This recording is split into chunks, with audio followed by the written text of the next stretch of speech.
Hello, dear viewers.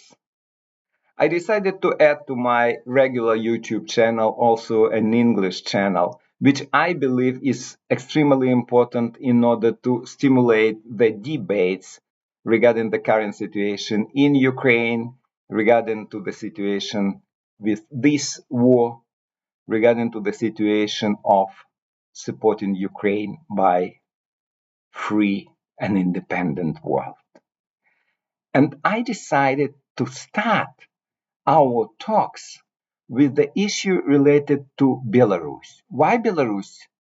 Because this is, I would say, the hottest issue currently in Ukraine and in Russia and in Belarus per se.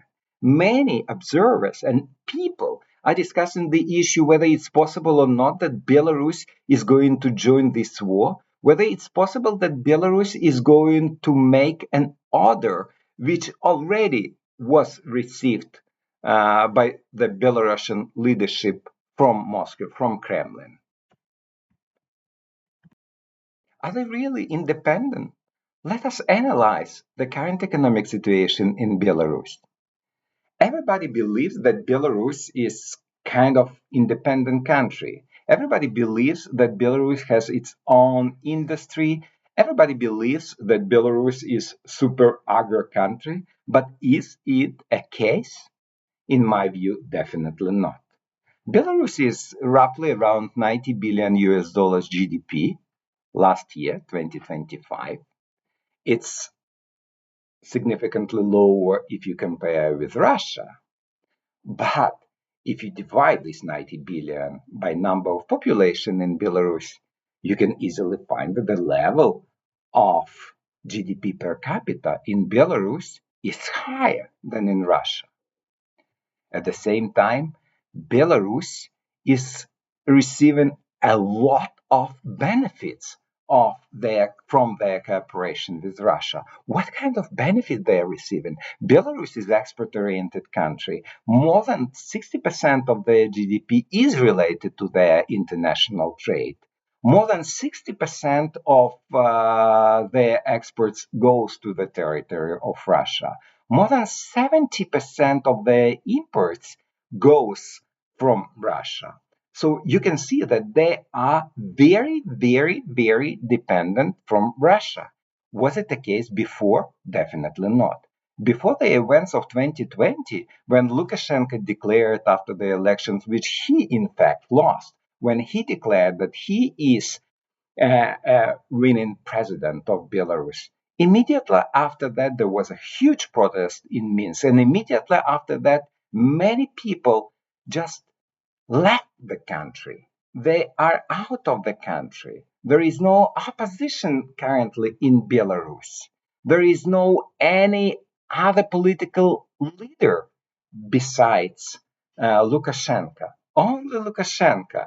The current president, Lukashenko, is everywhere. Lukashenko is here, Lukashenko is there, Lukashenko is in Moscow, Lukashenko in Valdai, Lukashenko is doing everything what he is receiving as an order from Kremlin. And why it happened?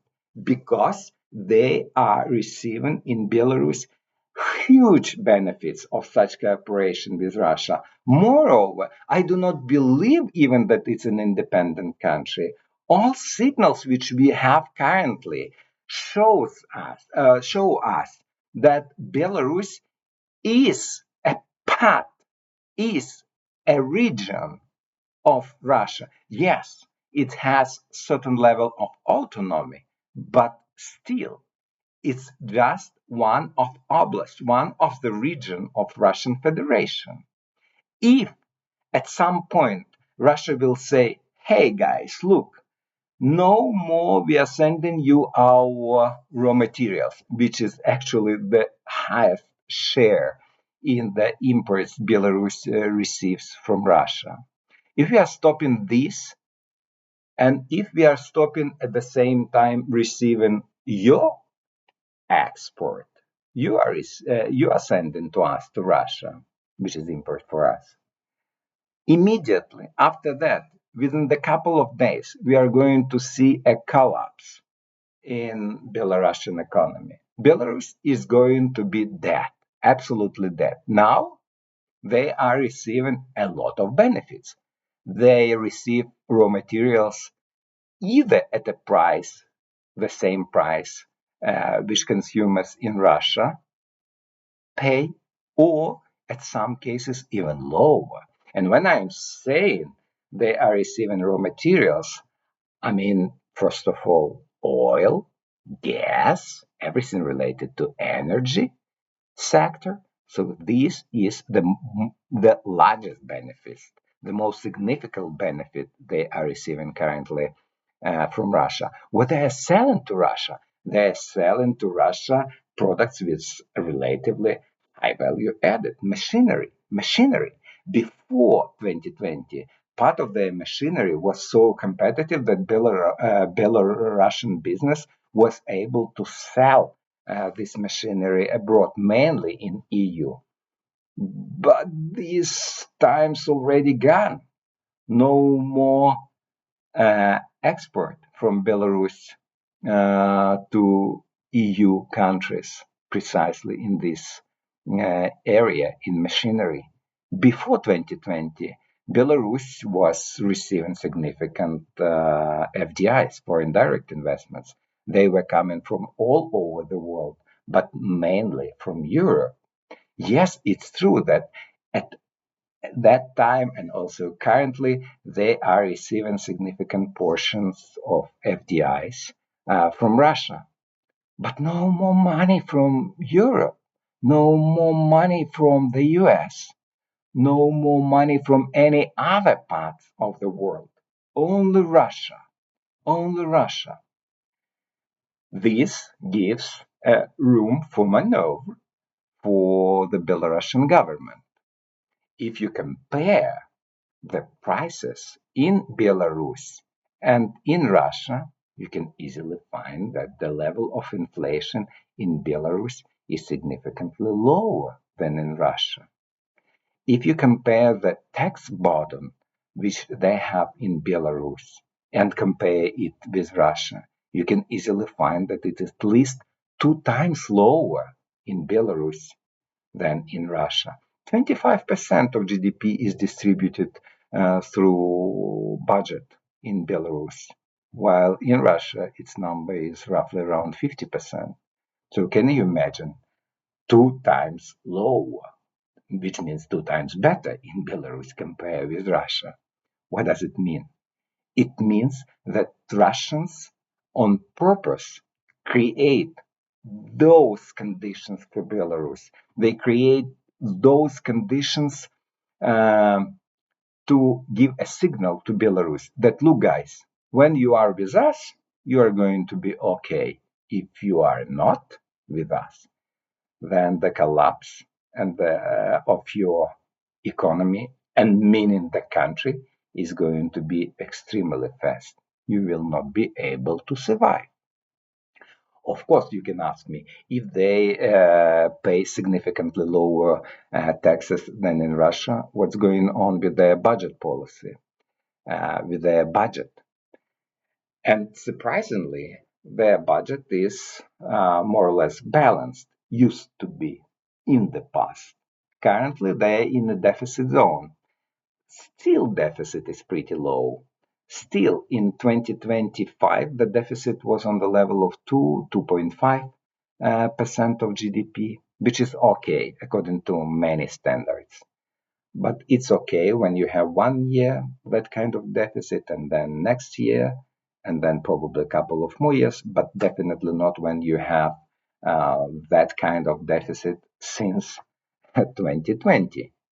Because international market is closed for Belarus. The only place where they can find money to finance their budget deficit is internally, which is probably nuts. They have nothing on internal on domestic market.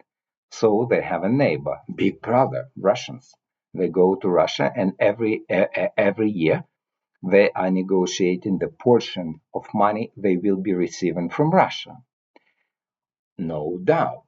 And by the way, it's around 90% of this coverage of budget deficit comes from Russia. No doubt that if you continue this in several years or even decades, definitely you are going to have larger and larger and larger and larger debt, not to everybody in the world, but to Russians. And the debt to Russia is pretty high according to the GDP they have. It's more than, I would say, 12% of GDP. This is what they own to Russia currently. But the situation is going to be worsening, and it's already worsening. Check, check their foreign exchange reserves. Foreign exchange reserves are okay if we would not be talking about Belarus. The coverage is roughly around 3% of their import, 3 months, 3 months of their import, which is okay according to international standards. But what would happen if Russia is going to block